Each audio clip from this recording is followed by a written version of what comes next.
A new study reveals some important findings for companies in the financial services industry. Drew Kilborn with Synopsys is with me now to talk about this survey. And before we actually dive into some of the findings, Drew, let's just start with what you guys set out to do. I know that you've talked with over 400 IT practitioners or security practitioners within this arena. So what was it that you were looking to find? So we've been working in the banking industry for about 15 years, and we really wanted to kind of go out to the broader spectrum of companies in the FSIs and really understand if what we were seeing in the industry with the larger banks and brokerage houses was true across the entire spectrum. So it's really kind of just prove out our own findings through the years. Okay, and so Drew, talk a little bit about some of the highlights, some of the things that you guys discovered in terms of the technologies that pose the greatest software security risk to companies in these types of organizations. Well, the one thing that was mostly interesting was across the population that we interviewed was over half of them are still seeing significant cyber attacks or data theft.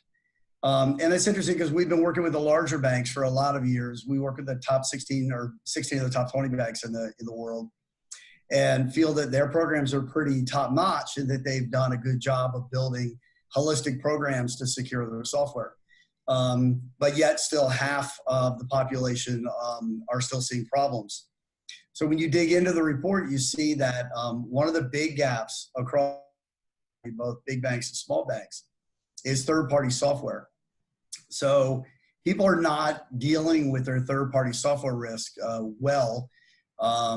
They do a lot of third-party assessment, but it usually includes evaluating if you have locks on the door or if your firewalls are up, if you do background checks on employees, things like that. But generally, those third-party programs don't dig into software quality and software security. So when you break that apart and you say, as an industry as a whole, and the survey proved that a very small percentage were actually dealing with third-party risk, although they felt that it was a big problem. This impacts the mid-tier and smaller financials much more. They buy a lot of software more than build software. So now you can see why you get a number like over half are still experiencing attacks. There's a lot of companies out there that buy software and they're not really evaluating it well. So that was an interesting finding there. All right, and Drew, talk a little bit about, with regulatory requirements, specifically in this financial services industry, are they keeping pace with the changing technologies such as blockchain? So it's interesting, and we would wish that there was a set of requirements that you could test against in the financial industry. The good news is it's the most regulated industry, I feel, and that has created better security posture in the financials brokerage market. But with that said, the way the regulations are written and the way the regulations are evaluated are very, very different. They're not just a clear cut, you must do X, Y, Z. So what you end up with is a regulator that sits in your bank, and they sort of determine if you're managing risk appropriately. And so the way the banks do that are very different bank to bank. Some may rely heavily on penetration testing. Others may rely heavily on design review.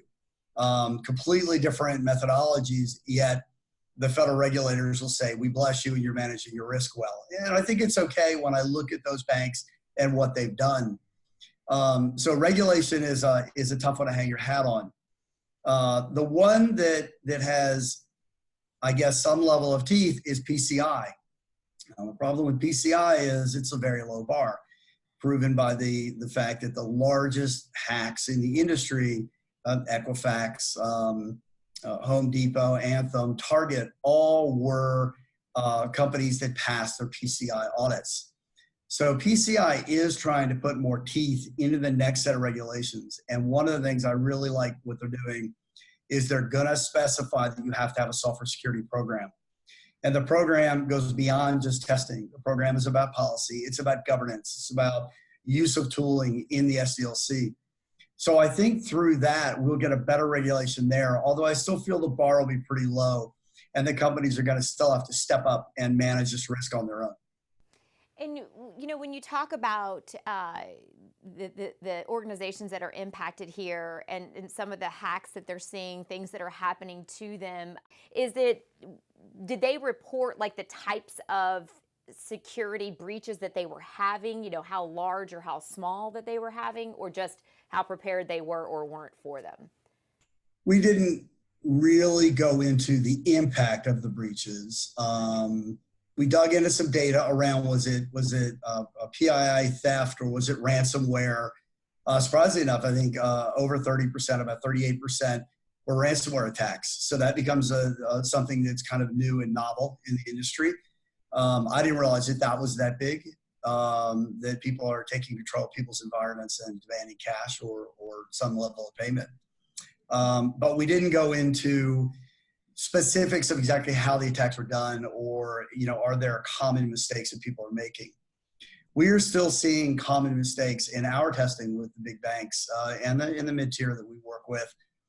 And most of our clients that do any web software development, that still you have the OWASP 10 pretty prevalent out there in software. So a lot of SQL injection, cross-site scripting, which are easy attacks for people to play on and get into the systems and then attack the software. So that, to me, is still pretty troublesome out in the industry. I think it speaks to, and the report actually proved this, the companies still aren't doing enough developer enablement, training, and whatnot, so the developers will stop making these same mistakes over and over again. We're very good at finding. We're not good at fixing and preventing as well as I'd like to see.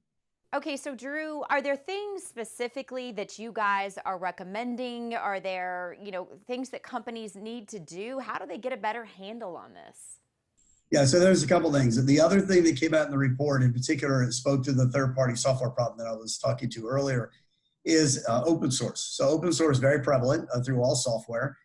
People use it in the own software they develop, but they also, it's heavily used in the software that they buy. We found that not many people, and I think it was in the low 40s, were even dealing with open source from a perspective of inventorying it and understanding what they were getting in the packages they were buying or the software they were building.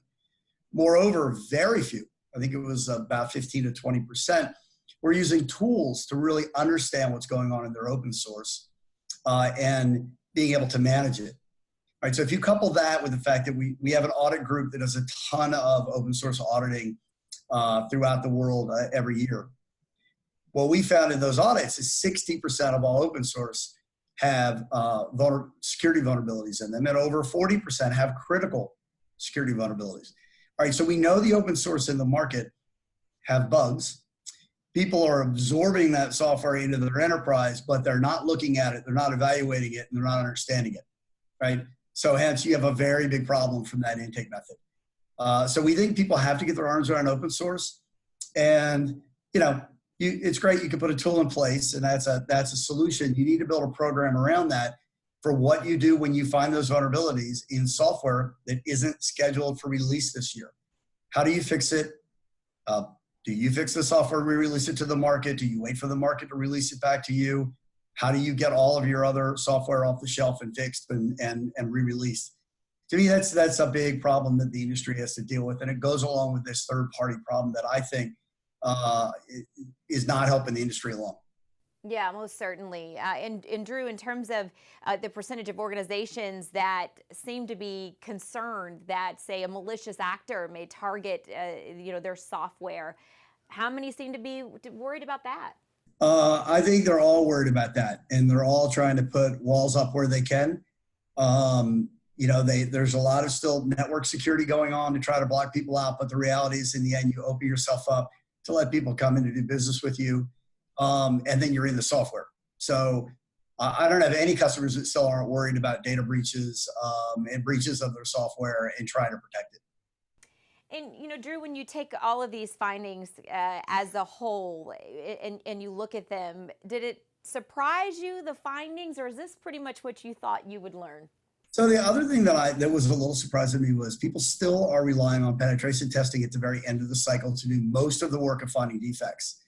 Although in the bigger FIs that we do work with, we've seen them starting to tool in the SDLC, applying static analysis tools and dynamic analysis tools and interactive analysis tools, all sorts of different tooling in the SDLC, and that's beneficial. And I think it's being driven by the move to DevOps in the industry.